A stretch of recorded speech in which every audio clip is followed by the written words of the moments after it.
আমরা অর্গাননের যে আঙ্গিক লক্ষণ বা স্থানিক লক্ষণ নিয়ে আলোচনা করছিলাম। এই আঙ্গিক লক্ষণগুলি কি, আভ্যন্তরীণ দেহযন্ত্রের সাথে এর কি সম্বন্ধ, আঙ্গিক লক্ষণ কি শুধুই মাত্র অঙ্গের রোগ,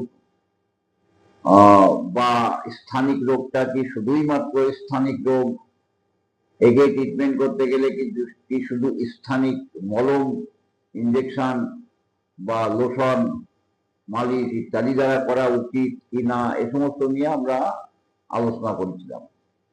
কিন্তু হোমিওপ্যাথিতে বলা হয়েছিল যে না, এই ধরনের রোগগুলির পেছনে মূল ব্যাপারটা হচ্ছে প্রাণশক্তি আক্রান্ত, এবং এই প্রাণশক্তির দেহ অভ্যন্তরের ভাইটাল অর্গানগুলিকে সুস্থ রেখে কম প্রয়োজনীয় যন্ত্রাংশের রোগ লক্ষণগুলি চালিত করে,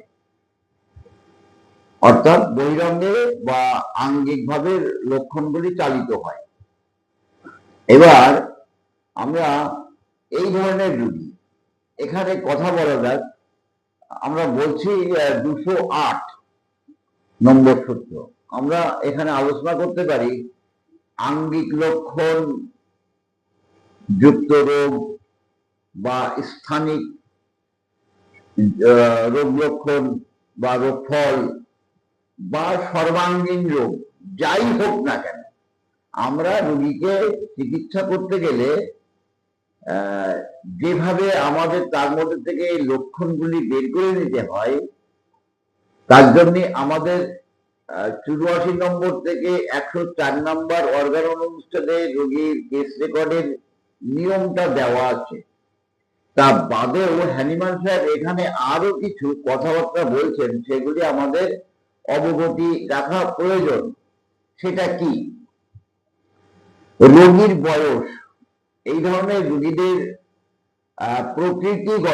রোগীর প্রকৃতিগত লক্ষণগুলি বের করতে গেলে আমাদের কি করে বের করতে হয়? রোগীর বয়স, তাহার আহার ও বাসের প্রথা, তাহার পেশা, তাহার সাংসারিক পদ, তাহার সামাজিক সম্বন্ধাদি তারপরে বিবেচনা করিতে হইবে। অর্থাৎ রোগীর বয়স কত, এই বয়সের মধ্যে দিয়ে আমরা অনেক কিছুই জানতে পারি। তার সেক্সুয়াল মেন্টালিটি, তার মেনস্ট্রুয়েশন পিরিয়ড, স্টার্টিং এর বয়স, শেষ বয়স, তার পুরুষ হলে তার যৌবনের মানসিকতা, যৌবনের চাহিদা অচাহিদা, এ সমস্তগুলি বয়সের তুলনায় বৃদ্ধি, ওজন, এগুলি আমরা অনেক কিছুই একমাত্র বয়স অনুপাতে জানতে পারি। আহার, কি ধরনের আহার করে, কোন আহারগুলি তার অসহ্য, কোন আহারগুলি প্রচন্ড চাই, ইহা। বাসের প্রথা, মানে কিভাবে সে বাস করে, জলীয় জায়গায়, শুষ্ক জায়গায়, বদ্ধ জায়গায়, কেমন তার বাসের প্রথা বা বাস সে কেমন জায়গায় করে। তার পেশা, সে কি কাজ করে, মেন্টালি পরিশ্রম করে না দৈহিক পরিশ্রম করে, স্থূল মেন্টালিটি কাজ করে, কি জাতীয় তার পেশা, রাত্রি জাগরণ করে কিনা, অনিয়ম করে কিনা, অখাদ্য খায় কিনা, এ সমস্ত গুলি আমাদের জানা যায়, জানতে হয়। এবং তার সাংসারিক পদ, অর্থাৎ সে বাড়ির মাতব্বর না বাড়ির মেম্বার, তাকে লোকে কতখানি প্রাধান্য দেয়, তার উপরে অন্যান্য ব্যক্তিরা মানসিক টর্চার কেমন করে বা করে না।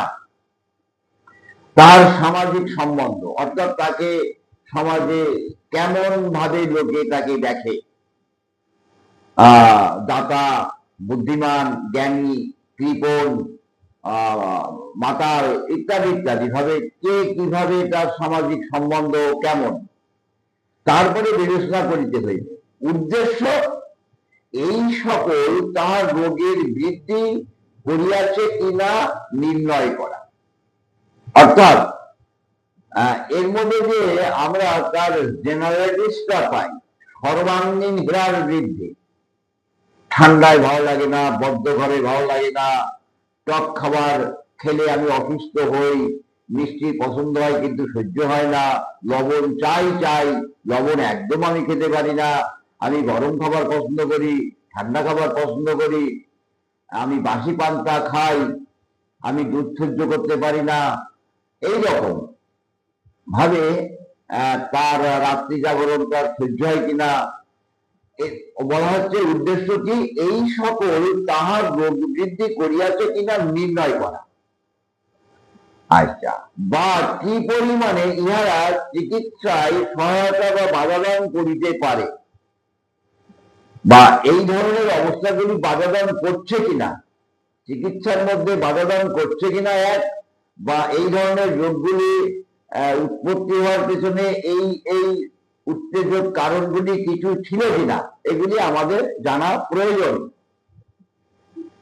আচ্ছা, এইভাবে তাহার চরিত্রের এবং মনের অবস্থাও দেখিতে হইবে, এইভাবে তাহার চরিত্রের এবং মনের অবস্থাটাও কিন্তু দেখতে হবে।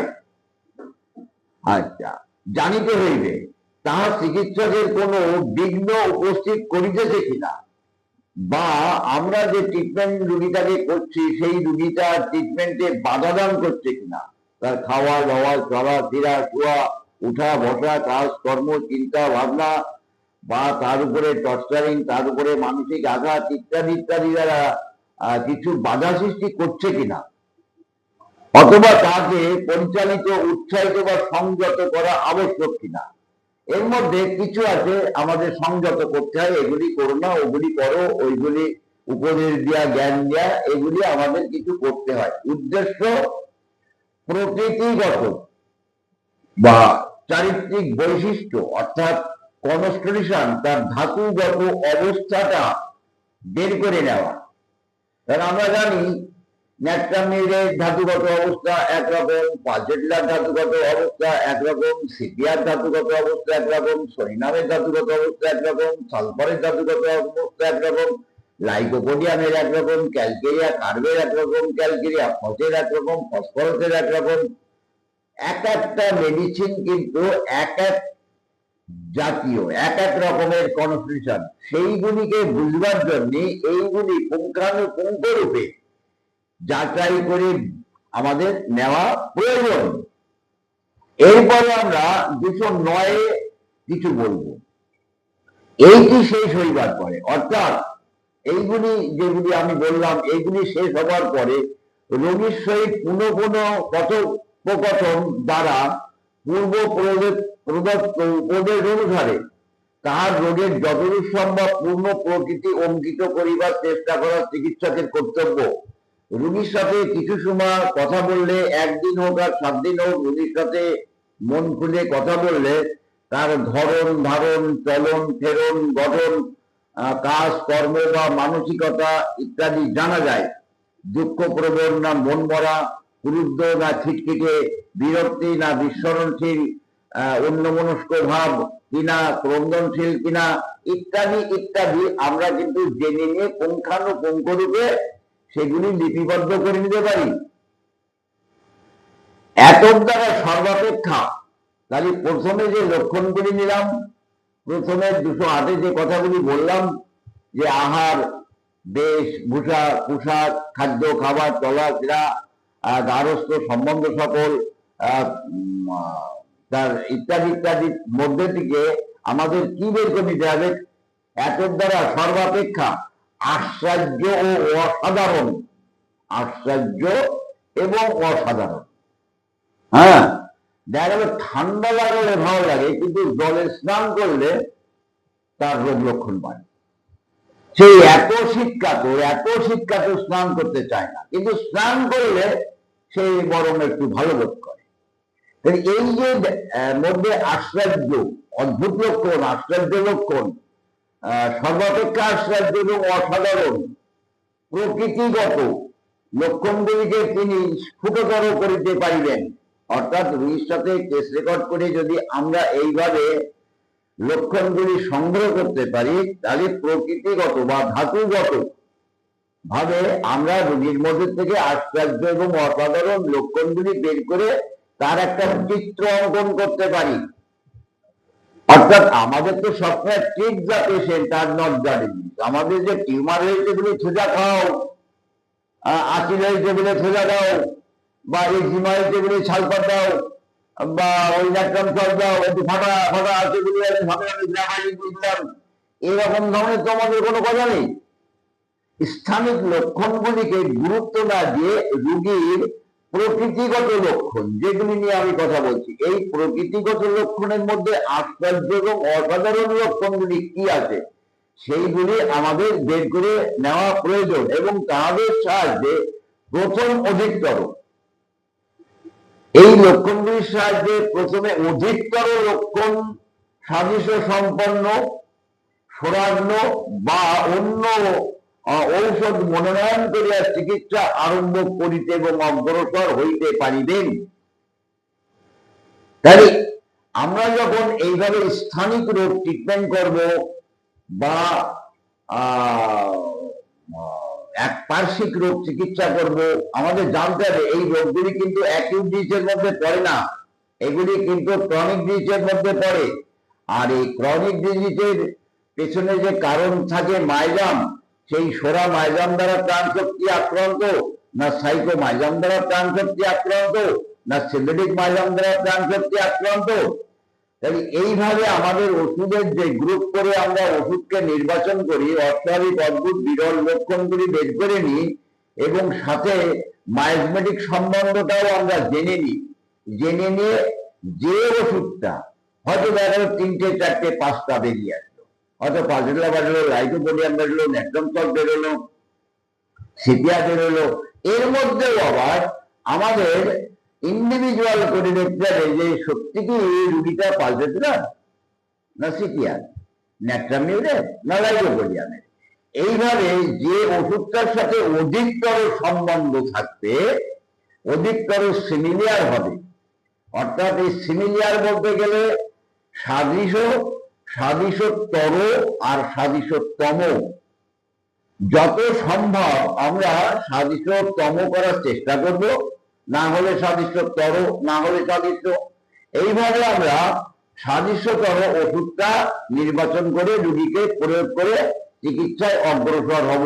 এইটাই কিন্তু নিয়ম আমাদের। কিন্তু ট্রিট দ্য পেশেন্ট, ওই দাঁত হয়েছে বলে, অর্থ হয়েছে বলে, ভগবান হয়েছে বলে, হিমা হয়েছে বলে, বা ওই একপার্শ্বিক মাথার যন্ত্রণা বা পাগল, ওই পাগল হয়েছে বেদনা খাও, হাইসমিয়াস খাও, এই ধরনের মেন্টালিটি বাদ দিয়ে রোগী জন্য যে সিমটম গুলি বলা হলো, আমরা আগে বললাম, সেইগুলি হচ্ছে বয়স, পেশা, সাংসারিক পদ, খাদ্য খাবারের অভ্যাস ইত্যাদি ইত্যাদির মধ্যে দিয়ে যে অস্বাভাবিক অদ্ভুত বিরল লক্ষণগুলি পাবো, যাহা দ্বারা সর্বাঙ্গীন হ্রাস বৃদ্ধি কোনগুলি আছে, অর্থাৎ প্রাকৃতিক সম্বন্ধযুক্ত, অর্থাৎ ধাতুগত সম্বন্ধযুক্ত লক্ষণগুলি কি আছে, সেই অনুসারে মেডিসিনটা দিয়ে আমরা চিকিৎসা শুরু করব, তবেই কিন্তু আরোগ্য সম্ভব। নতুবা রোগের নামকরণের উপরে বা ওই রোগের একটু টিউমারটা নরম হচ্ছে সুজা দিয়ে দাও, একটু নাই ক্যালকেরিয়া কাপ দিয়ে দাও, এইরকম ভাবে শক্ত হয়েছে তো ক্যালকেরিয়া ফ্লোর দাও, তো এইভাবে কিন্তু ট্রিটমেন্ট করলে আমাদের হোমিওপ্যাথির বদনাম, চিকিৎসকের কোনো উন্নতি হয় না, রুগীর তো হয় না, রুগীর টাকা ধ্বংস হয়, রোগের কোনো উপকার হয় না। তা আমি তোমাদের বলতে চাচ্ছি যে তোমরা যখন আঙ্গিক রোগ বা স্থানিক রোগ ট্রিটমেন্ট করবা, তোমরা খেয়াল রাখবা এটা পুরাতন রোগ, এর পেছনে মাইজাম আছে, সেই অ্যান্টি মাইজমেটিক মেডিসিন যেমন খুলতে হবে, তদনুসারে ধাতুগত লক্ষণ রোগীর মধ্যে কি আছে, কোন লক্ষণগুলি অসাধারণ অদ্ভুত বিরল লক্ষণ, সেই অনুযায়ী আমরা ওষুধ নির্বাচন করব। ওষুধ নির্বাচন করার সময় নিজের মনকে একবার প্রশ্ন করতে হবে, কেন আমি লাইকোপোডিয়াম দিচ্ছি, লাইকোপোডিয়ামের পেলাম কি? কেন আমি পালটেডলা দিচ্ছি, পালটেডলার পেলাম কি? কেন আমি সিপিয়া দিচ্ছি, সিপিয়া পেলাম কি? কেন বা আমি সরিনাম দেব? এই কথাটা নিজের মনকে জিজ্ঞাসা করতে হবে, তাহলে নিজের মনই বলে দেবে যে হ্যাঁ এই লক্ষণ যখন পাওয়া যাবে তখন দেওয়া হোক। ঠিক এইভাবে যদি আমরা চিকিৎসায় অগ্রসর হই, তাহলে কিন্তু রুগী সহজে এবং খুব সুন্দরভাবে আরোগ্য সম্পন্ন হয়। ঠিক আছে।